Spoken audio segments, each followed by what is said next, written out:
Good morning, everybody. Welcome to Real Life on the Homestead in Ontario. I'm Marie, and today is January 17th.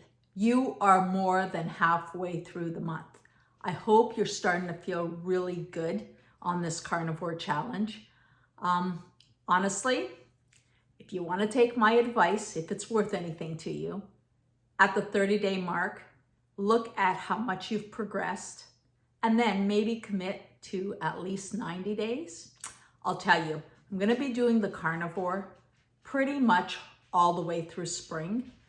And then when I start growing my garden and I have my own vegetables, I will probably reintroduce some vegetables. So moving to a keto carnivore. But there isn't a lot of vegetables that are low oxalate that I enjoy.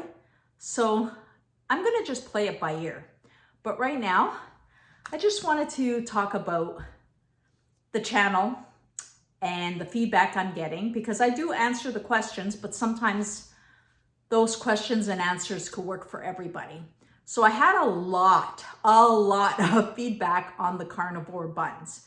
And some people say too many carbs. Some people say they were burnt. Oh my goodness, how many comments did I get saying they were burnt? In the video, I said they look burnt. It's the lactose. It does darken, but they're not burnt. They don't taste burnt. But I have changed things up a little bit to try and get more of a consistent look on them. I'm the only one eating them, so I don't care what they look like. But just to appease everybody, what I've been doing is I have moved the baking up to the top rack of the oven. And then I've done them in a silicone mold on top of a cookie sheet. And I've also placed another cookie sheet on the rack below just to diffuse the heat a bit.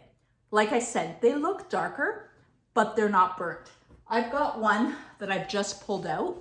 These look dark compared to the top, but if you look at it, it's not burnt and it does not taste burnt. But I've always have those critics who want to pick on me and they say, oh my God, burnt. I actually had somebody say, ma'am, you burnt the buns. I am not old enough to be called a ma'am. Please don't do that. But anyway, what I'm going to do is I'm just going to make myself a breakfast sandwich today. And I thought, you know, how great would it be to show you what I do on a daily basis? And I am starting to pack for my trip to Panama. And I know that many people, when they're packing, they look at what bathing suits they should use, what outfits they want to take, what shoes they're going to take. Me, I think of what am I going to eat while I'm away and what do I have to take with me? Simple as that. That is the most important thing to me. Everything else, just throw her in, I'm good to go. But one thing I am packing is my good quality salt. Redmond's real salt, pink Himalayan salt, I like them both. I will be taking a pack of that and should last me for the month. I'm taking 1 kilogram, which is 2 pounds for my imperial friends. And I'm also taking herbs. Now I know that many people don't use herbs or spices in their cooking, but I have introduced them and I find I'm fine with them. But I like to use my own herbs. So let me show you this. These are my herbs that I keep drying. They're everything out of my garden. I've got basil, thyme, marjoram. What else do I have in here? Sage, rosemary. I've got them all in here, including my bay leaves from my plant that I keep in the house. What I'm going to do is I'm going to grind these up and I'm going to put them in a pack, because even though I am using herbs and spices, besides salt, pepper, paprika, which those I don't grow or have, I try to use all my own herbs. I know exactly what they are. I will grind these up. I'll take them with me, and then I can season my food with a little bit more care. But I wanted to show you how I make a breakfast sandwich. Are you ready?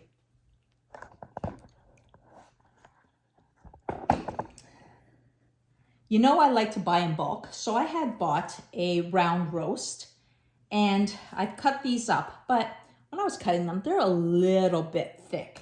And I want to fast fry these. So I take this. This is my meat pounder. And I just bang the hell out of them.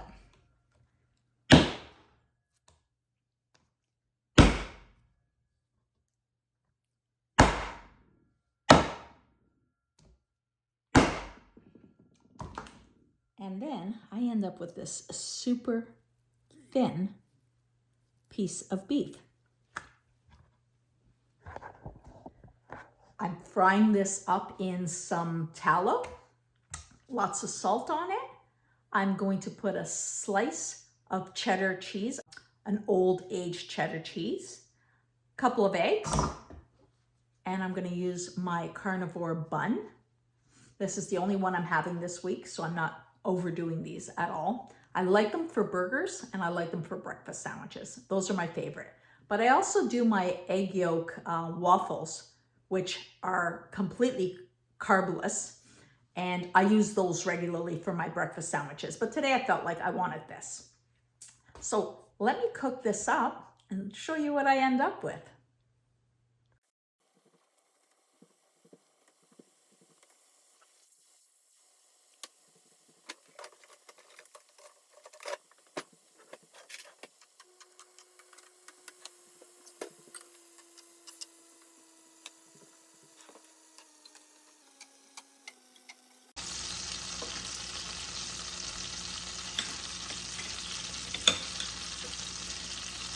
Decided I'm throwing some butter in here for flavor.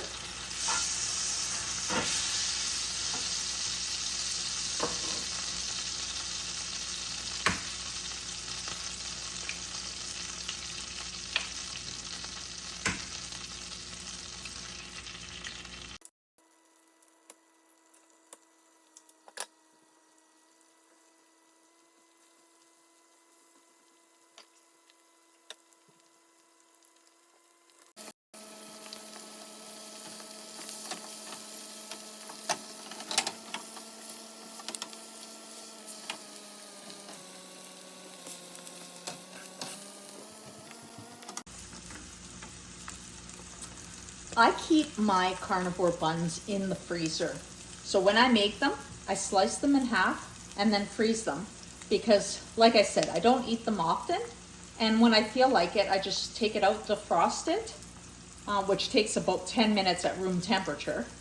Or I put it in the pan like this just to make it a little bit warmed.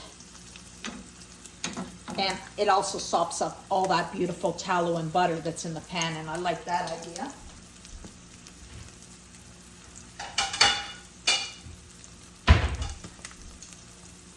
So this is how I assemble. I do my bottom, piece of steak, slice of cheese, an egg, and I like my egg yolks runny. Another piece of steak and another egg.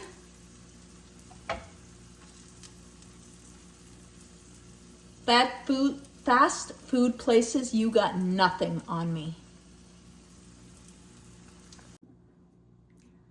This, to me, my friends, is the perfect breakfast. For me, it's more of a brunch.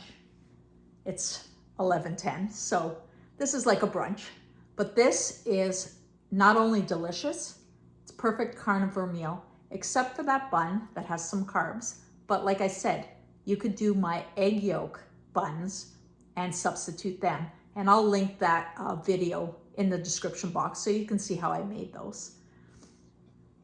The reason I was showing you this today is because I know that there are tons of views on my substitute type of videos, things like the carnivore mashed potatoes, the carnivore buns. But the truth is, I really want to promote that you just eat meat and you eat it in a variety of ways.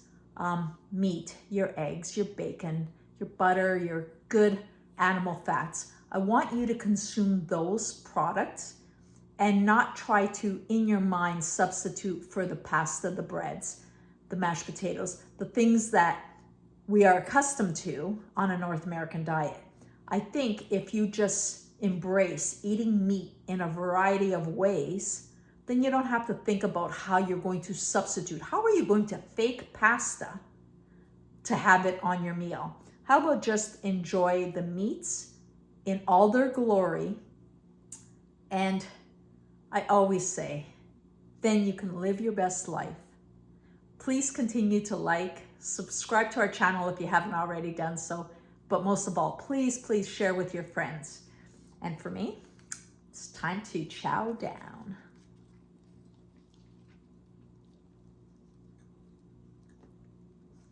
Yep, life is good. You can't buy this anywhere. Not this good.